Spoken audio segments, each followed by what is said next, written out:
My first time ever making a smoked porchetta. We got a guest appearance, and I gotta be honest with you, this thing is crispy, smoky, and packed with flavor. Let's go.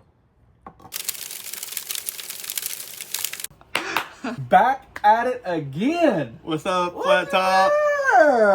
Look at there, pellets and pits right here, baby. There we go. All right. So I actually called for help, and believe it or not, I'm not a know-it-all. I'll be the first one to ask for help, and or say, hey, I just need help. So this is a recipe I've never done before. I asked him to come over. He's got way more experience and knowledge than I do. And by that 1% that he has, I was like, man. It's a 0.5%, not a whole. Can you come over here and get me out of trouble? So if you mess up, it's on you, not on me. So this is what we have. I'll take the pressure. Porchetta. Never made Delicious. it before. Tastes Never. fantastic when it's done right.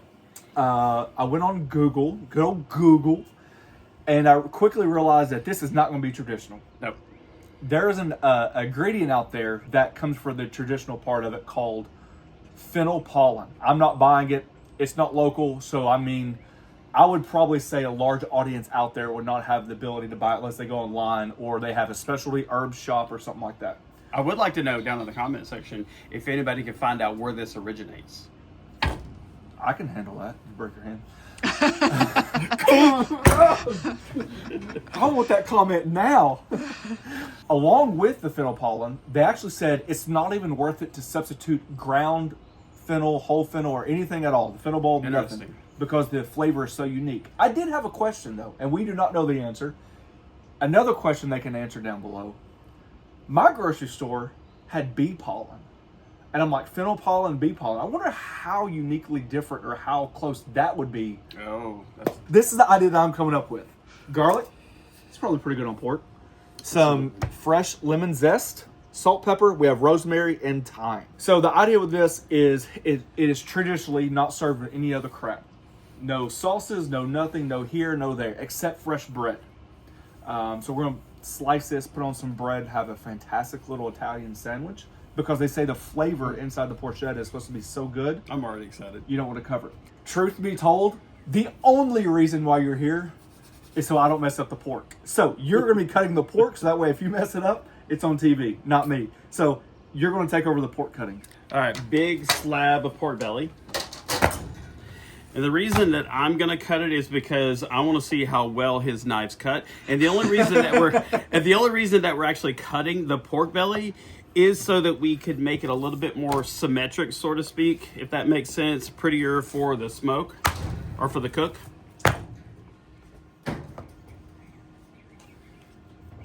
All right, these knives performed much better. All right, then when it comes to butterflying this open, it's really super simple. All you want to do is follow the rib line right along here. It's not that hard. Well, when I say it's not that hard, you got to have the right knife. I gave you 4 different options. Yes, you did. What you're looking to do when you're cutting this pork belly, butterflying it, you're trying to get the meat to fold back, but you don't want to go too far, otherwise it's going to separate and won't roll up properly. The interesting thing is you're already taking a different approach than what I would have, and I kind of feel like my approach would have butchered it even more.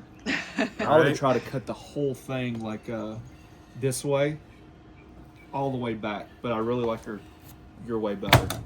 Well, following the natural rib line is what I would always do with any kind of meat. I gotta admit, Tim, I'm impressed. You look like a pro. Well, thank you, Amy. I feel like I'm a pro because you made me a really daggum good cup of coffee. That is true. I can't do anything in the kitchen, but I make the best cup of coffee. All right, so what you want to do, you want to make sure that you don't separate it, because if you pull that and push that too hard, especially when it's cold, you could rip off and separate the meat from the fat. So this gives us a flat surface to be able to work with and put our seasonings and everything on it. So I've got the thyme. Tim's got the rosemary. I'm not a huge fan of rosemary, so whatever you want to do, boss. Fresh herbs in general, anytime you can use them, I highly recommend fresh herbs. All right, we have a rosemary pile and our thyme pile, and I'm just going to run a knife through it really quick. The zest of 2 lemons.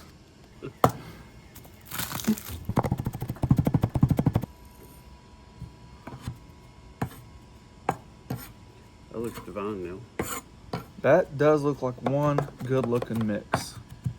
So our pork belly's filleted open. We have our mix of rosemary, thyme, garlic, and lemon zest. We are going to season with salt on the first layer. Let that salt penetrate the meat a little bit. Remember, it's a big piece of meat. You can handle it. Throw a nice light coating of pepper on there. Since I've got the pork hands, I'm just gonna make sure that all of the salt and pepper is pressed into the meat.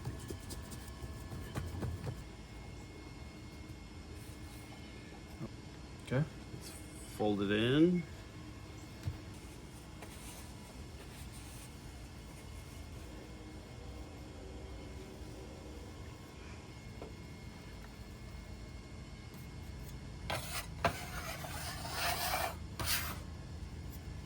All right, we got some butcher twine out, and we're just measuring it out about 3 times the length that you need. I'm not good enough to do it. I'm not the knot king either. Yeah. You might be the flat top king, but I'm not the knot king either. So, plus I was worried that as tight as this is going to be, that I don't want to sit there and mess with the pork that much. I'd rather just have single knots. Try to make it easier on yourself, especially when you're the first time making anything. There's no reason to be Superman or Superwoman. All right, Tim, this is for all the marbles.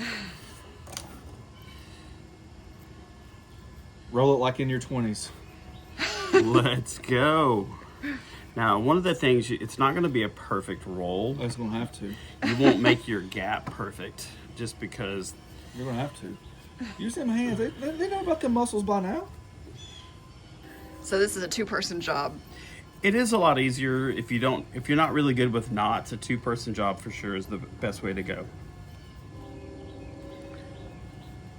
You could probably get to this stage and skewer it by yourself, and then come back and tie it, and then just remove the skewers.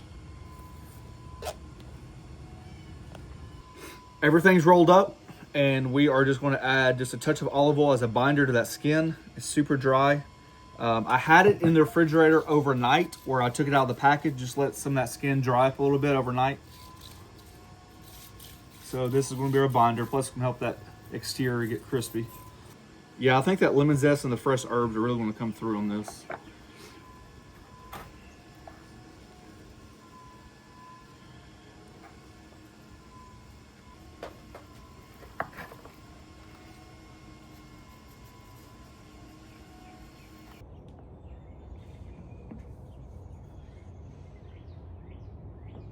The Traeger is set to 375 today. We're going with the ironwood today. And we're just gonna set the porchetta right directly on the grill grates.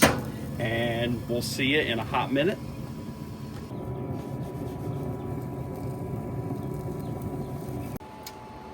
Alrighty, 3 hours later, about 30 minutes ago, I cranked the temperature up to about 400 degrees from 375.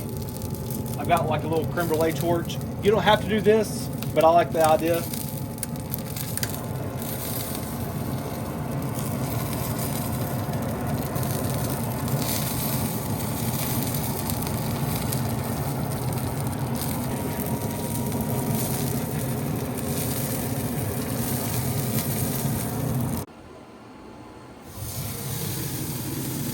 Alrighty, we've reached about 185 degrees, so I'm going to take this off.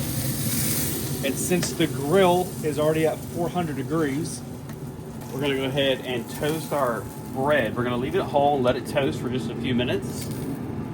Ooh, turn it over again. Listen to that crunch. It's the bubbles. One thing about it, I don't know how good it tastes or if we did right or wrong. We're about to find out. But the skin is crispy. All right, we have our fresh baguette here. About as fresh as it can get, right off the grill, a little smoky flavor. So the idea is, this should be so flavorful that you don't need anything else to go with it. Nothing. So what do you think, right down the middle? Might as well.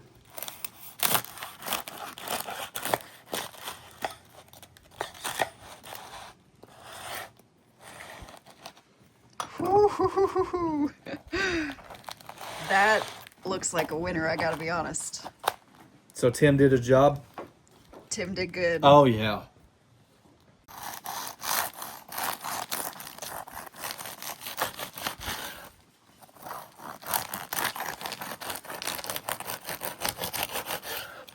All right, look at that right there.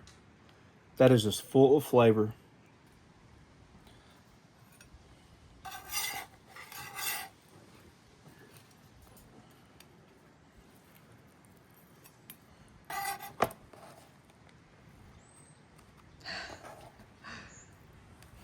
Now, I don't know. You can tell them Italian. They don't put a lot of meat on their sandwiches. We can agree to disagree. Nothing like that. If I ain't putting nothing else on there, by golly, we're having a dang sandwich. Got a little more garlic, huh?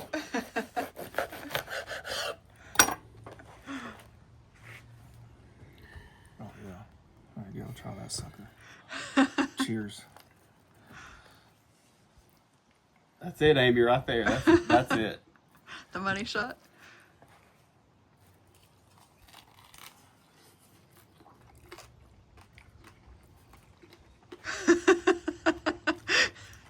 Italian BMT who? All right, I told you off camera, it can actually use more salt. Mm-hmm. And the audience may disagree with me when they say that we layered salt all through it. But realistically, it does need more salt because of the render that happened. And that's what salt does. It typically pulls moisture in and it also pulls moisture out, depending on, what you're doing. So I feel like it needs more salt.